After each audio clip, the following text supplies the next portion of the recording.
It's definitely not news to most people to know that Kyrie Irving demanded a trade a very long time ago, but what is news to a lot of people is that, for me personally, if Kyrie Irving is traded before the start of the season and he is traded during the start of the season, whenever he is traded, I think he will ruin the NBA. Not in the same way that Kevin Durant ruined the NBA, and it's not anything against Kyrie Irving, which is something I want to state personally, because Kevin Durant, it was something that he did which ruined the NBA for me and for a lot of people.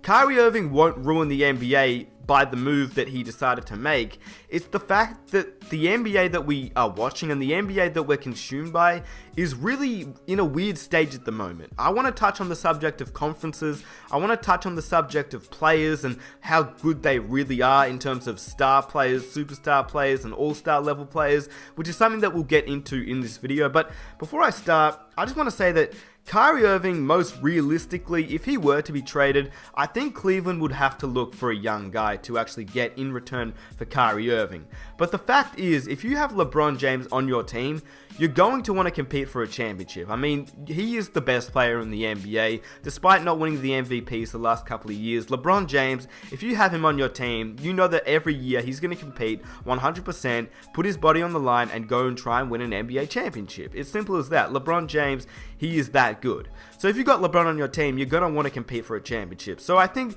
there are two realistic teams that Kyrie Irving could be traded to match both what the Cleveland Cavaliers should do in the future and what they should do now with LeBron James on the team. And I think if you're the Cleveland Cavaliers, you want to get young players to build around for the future if LeBron James leaves. And then if you have LeBron James, which they do, you also want to get a star, superstar, or all-star player in return, which is something I want to touch on as well. So if you're Phoenix, I think you're going to have a very good shot to get a trade down and try and get Kyrie Irving. I don't think you're going to have to give up Devin Booker or you're going to have to give up Josh Jackson. But I do think Eric Bledsoe, as that all-star player, you're going to have to give up. Definitely. And then it really comes down to if they want to give up a pick or if they want to give up a young guy like Marquise Chriss or TJ Warren. But if I'm Cleveland, I'm definitely just going to try and go after Josh Jackson or Devin Booker. There is probably a 0% chance that they're going to get those guys, but you might as well try.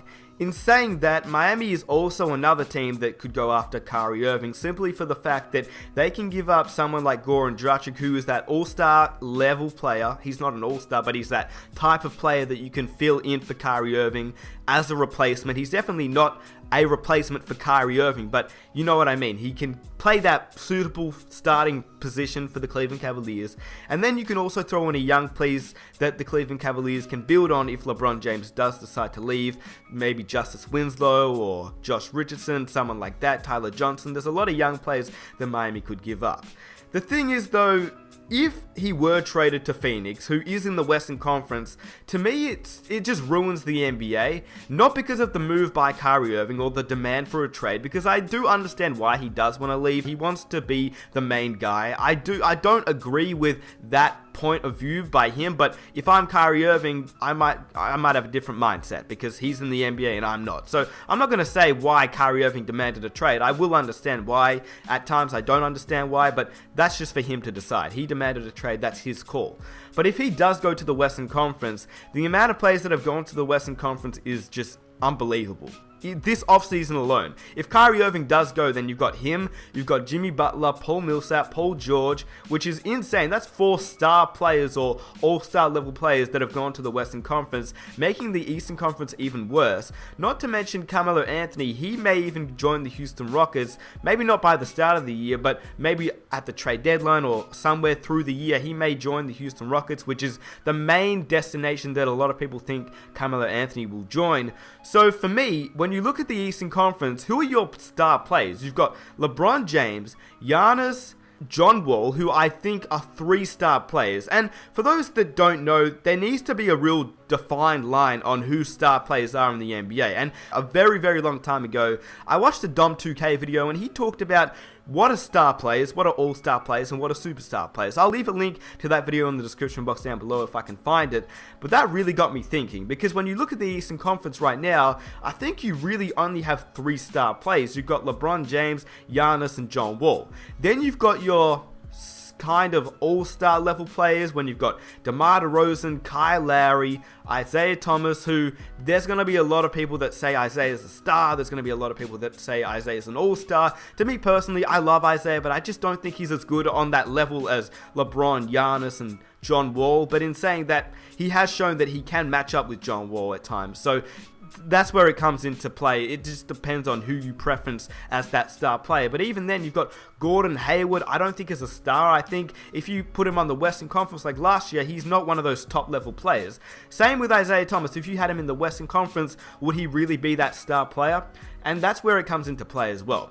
Then you've got Al Horford, and those kind of players, they're all-star level players, but if that's who you have as your top players in the Eastern Conference, something needs to change, because not only does it make the NBA worse, but a team like the Cleveland Cavaliers, they won't be competing for a championship without Kyrie Irving, in my opinion. I mean, they might make it to the NBA Finals, but when you've got the NBA Finals like last year with Kyrie Irving, and then you transition to this year without Kyrie Irving, but the exact same Golden State Warriors team who even possibly got better this offseason, then you're looking at a little bit of possibly a sweep, in my opinion. I think the Warriors can possibly sweep the Cleveland Cavaliers if it's exactly the same as last year, but without Kyrie Irving and a Golden State team who got even better.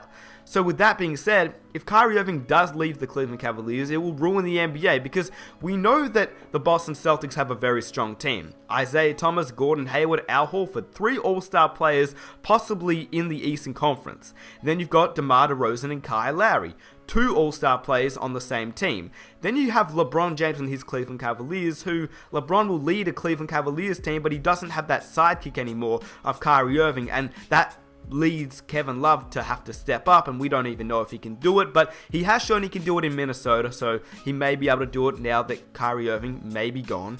But overall, I think if Kyrie Irving does leave the Cleveland Cavaliers, it will ruin the NBA, because the Eastern Conference has got so much worse, the Western Conference has got so much better. We know who's going to make it in the Western Conference most likely. It's going to be the Warriors. In the Eastern Conference, we don't really know who's going to make it, but it doesn't matter, because if Kyrie Irving leaves, I just think that we know who's going to win the NBA championship. If Kyrie Irving stays, I do think Cleveland still has that chance to win the NBA championship.